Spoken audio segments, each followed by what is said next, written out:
Hallelujah. আসুন আমরা এই মুহূর্তে সেই ক্রুশীয় সপ্তবাণীর 3 নম্বর বাণীর দিকে আমরা মনোযোগ স্থির করি। সেই ক্রুশীয় সপ্তবাণীর আমরা প্রথম বাণী শুনেছি, দ্বিতীয় বাণী শুনেছি। আমি বিশ্বাস করি দুটো বাণী আপনার জীবনে আশীর্বাদের কারণ হয়েছে। আমরা এবার তৃতীয় বাণীতে শুনবো। তৃতীয় বাণী আমাদের জীবনকে, আমাদের দায়িত্বকে বোঝাতে চায়, আমাদের বাবা মার প্রতি আমাদের দায়িত্বকে বোঝাতে চায়। আসুন আমরা এই সময় দেখি, আমরা এই মুহূর্তে আজকে যে দিনটাকে আমরা পালন করছি, এই দিনটা আমরা প্রত্যেকে ক্রুশের দিকে তাকাই। এই মুহূর্তে শুধু একটুখানি ভাবুন, অনেক লোক ক্রুশের সম্মুখে ভিড় করে দাঁড়িয়ে আছে। সবাই সেই রোমিও সম্রাট যিশুর দিকে অকথ্য কথা বলছে, গালাগালি দিচ্ছে, তার জামা কাপড় নিয়ে গুলিবাট করছে, তাকে বিভিন্ন ভাবে টিটকারি দেওয়া হচ্ছে। তার মাথা থেকে পায়ের নখ, মাথা চুল থেকে পায়ের নখ পর্যন্ত রক্তে ভিজে গেছে। কিন্তু একটু দাঁড়ান, যে ভিড় প্রভু যিশুকে টিটকারি দিচ্ছিল, যে ভিড় প্রভু যিশুকে জড়ো করে দাঁড়িয়েছিল সেই ক্রুশের সম্মুখে, সেখানে একটা ব্যক্তি ছিল, সেটা হচ্ছে স্বয়ং প্রভু যীশু খ্রিস্টর মা। একটা মা সেই ক্রুশের দিকে তাকিয়েছিলেন। ভাবুন, একটা মা তার যে সন্তানকে ছোট থেকে বড় করেছে, একটা মা যে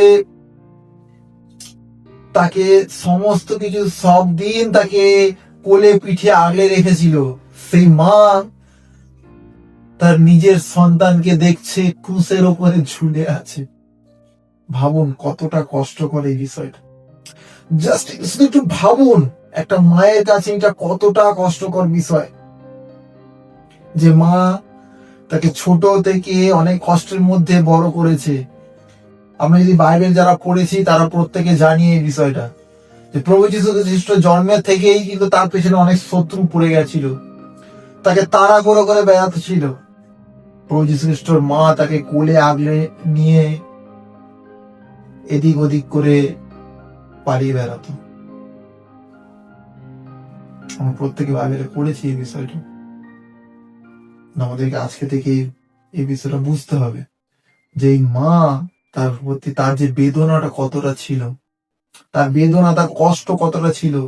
কিন্তু এই জিনিসটা যে হচ্ছে, তার মা এই জিনিসটার জন্য হয়তো আগে থেকে প্রস্তুত ছিল যে এটা হবে, এই জিনিসটা হতে চলেছে।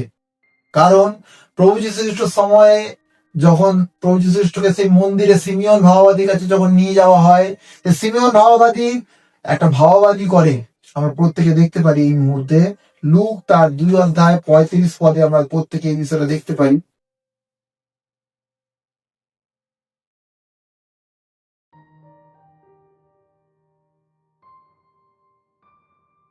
লুক তার 2:35 ঈশ্বরের বাক্য এইরূপ বলছে,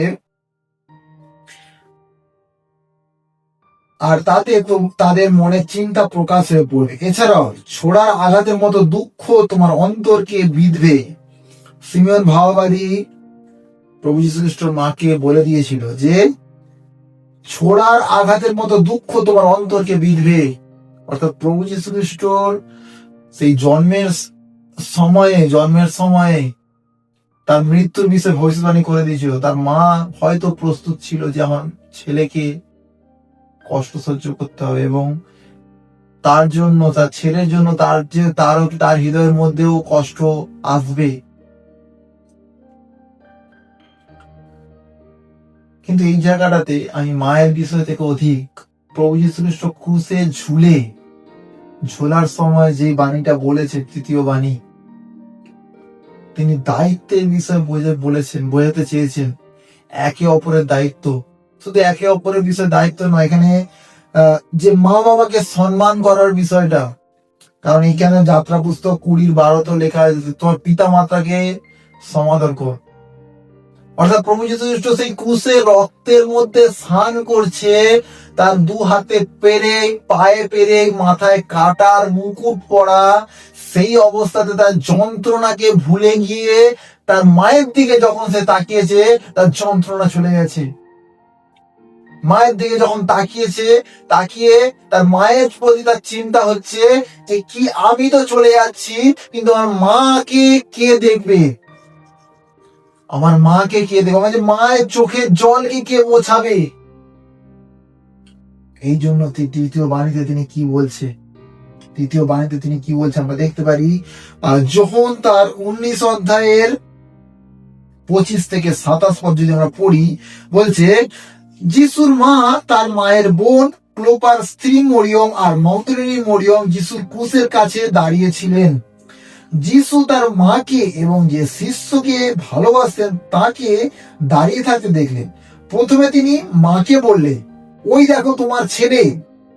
তারপরে সেই শিষ্যকে বললেন, এই দেখো তোমার মা। তখন থেকে সেই শিষ্য যিশুর মাকে তার নিজের ঘরে নিয়ে গেলেন। ও হালেলুয়া। প্রভু যীশু খ্রিস্ট ওই জায়গাটা বুঝে গেছিল যে আমি তো চলে যাচ্ছি, কিন্তু যে মা আমাকে ছোট থেকে বড় করেছে, যে মা আমাকে ছোট থেকে কষ্টের মধ্যে বড় করেছে, সেই মাকে আমি কিভাবে একা রাখতে পারি। তখন ওই মাকেও আরেক একটা ছেলের দায়িত্ব দিয়ে গেল, যোহন। যদি আমরা ভালো করে বাইবেল পড়ি, সেই যোহনকে ভালোবাসতো প্রভু যীশু খ্রিস্ট। ওই যোহনের দায়িত্ব মাতা মরিয়মের কাছে দিয়ে গেল এবং যোহনকে বলে গেল, ওই দেখো তোমার মাতা। অর্থাৎ যোহনকেও একটা দায়িত্ব দিয়ে গেল, তার মায়ের দায়িত্ব। আজকের দিনে আমরা ছেলেমেয়েরা আমরা অনেক কিছু কাজে ব্যস্ত হয়ে পড়ি, অনেক কিছুতে। নিজের মা, নিজের বাবা, নিজের আত্মীয় স্বজন, নিজের প্রিয়জন যারা আমাদেরকে ছোট থেকে হয়তো বড় করেছে। অনেকের বাবা মা নেই, তারা নিজেদের যারা তাদের কাছে বড় হয়েছে, ছোট থেকে একদম শিশু বয়স থেকে যাদের কাছে বড় হয়েছে, সেটা দাদু দিদা হতে পারে, সেটা জ্যাঠা জেঠিমা হতে পারে, সেটা কাকা কাকি হতে পারে, যাদের কাছে বড় হয়েছে, তাদের খোঁজ খবর আমরা কতটা রাখি।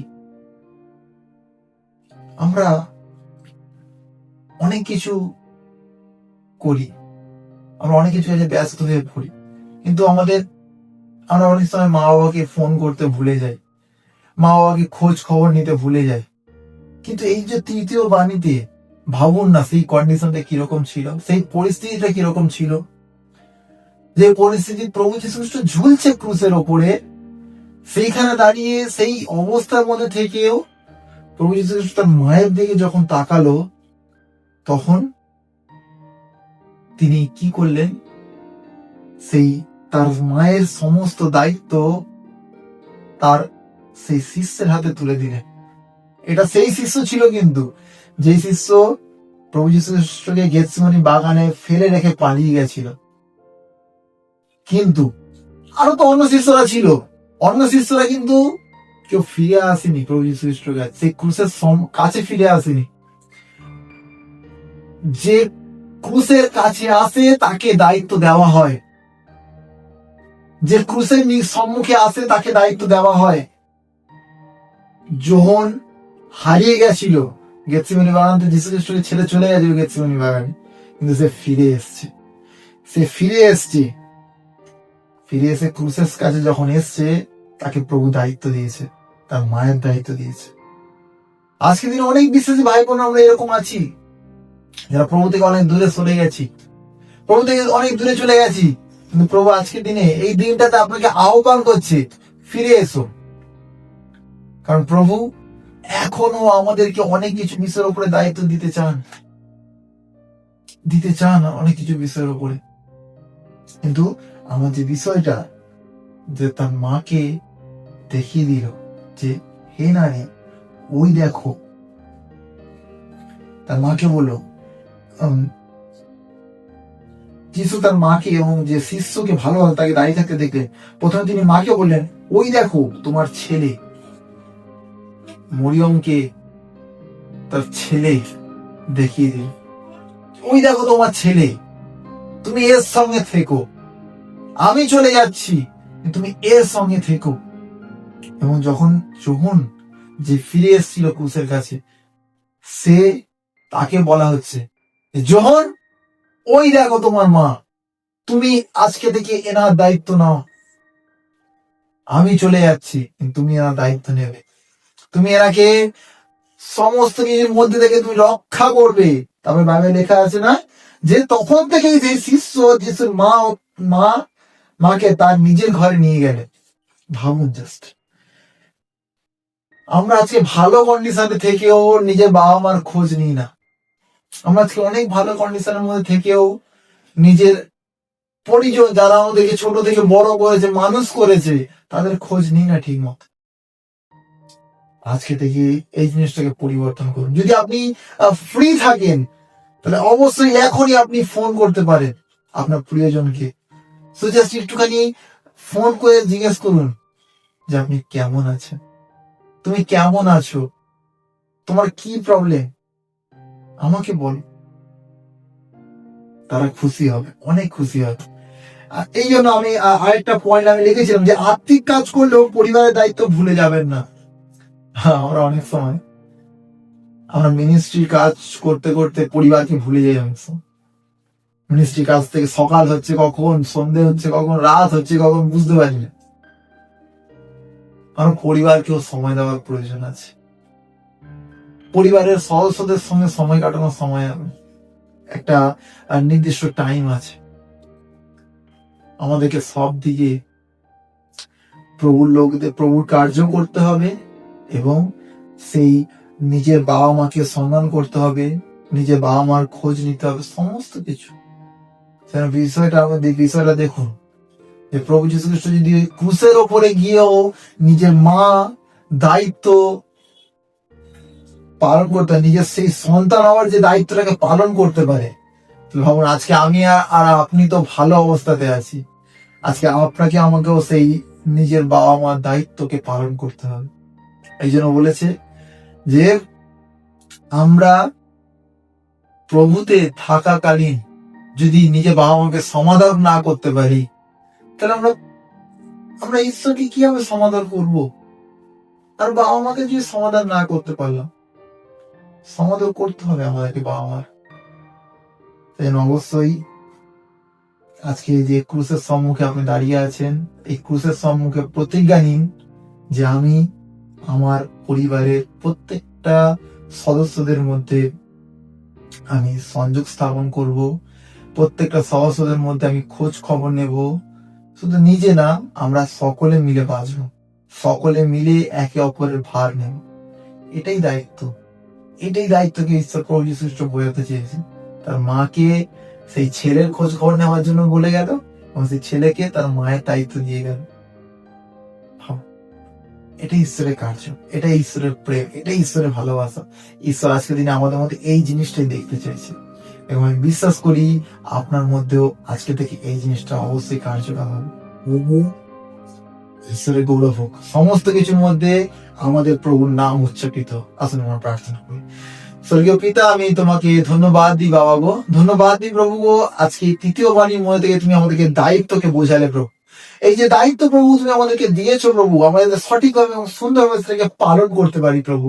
তুমি দয়া করো, আশীর্বাদ করো প্রভু, এটা আমরা আমাদের বাবা মার সমস্ত কিছু দায়ভারকে আমরা নিতে পারি প্রভু গো। তুমি দয়া করো প্রভু গো। তুমি সেই ক্রুসের উপরে গিয়েও নিজের মায়ের দায়িত্বকে ভরনি প্রভু গো, নিজের পরিবারের দায়িত্বকে ভরনি প্রভু গো।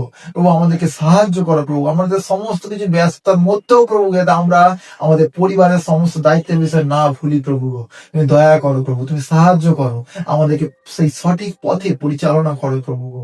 তুমি দয়াময় ঈশ্বর, তোমার ধন্যবাদ। আজকে আমি সেই ক্রুসের সম্মুখে দাঁড়িয়ে বাবা গো, আমরা প্রতিজ্ঞা করি এই মুহূর্তে প্রভু, জীবনের সমস্ত কিছুর মধ্যে থেকে প্রভু গো আমরা তোমার গৌরব করো প্রভু এবং নিজেদের পরিবারেরও ভার নেব প্রভু, নিজেদের পরিবারকে প্রভু গো সঠিকভাবে সুন্দরভাবে প্রভু গো তোমার অনুগ্রহে, তোমার আশীর্বাদে প্রভু পরিচালনা করবো প্রভু। দয়া করো, অনুগ্রহ দয়া ঠেকে দাও, তোমার ধন্যবাদ জানাই। সমস্ত কিছু ভার বাবা তোমার সমর্পিত করি আর এই প্রার্থনা প্রেমময় প্রভু যীশু খ্রিস্টের নামেতে চাই। Amen, amen, amen. ঈশ্বরের গৌরব হোক।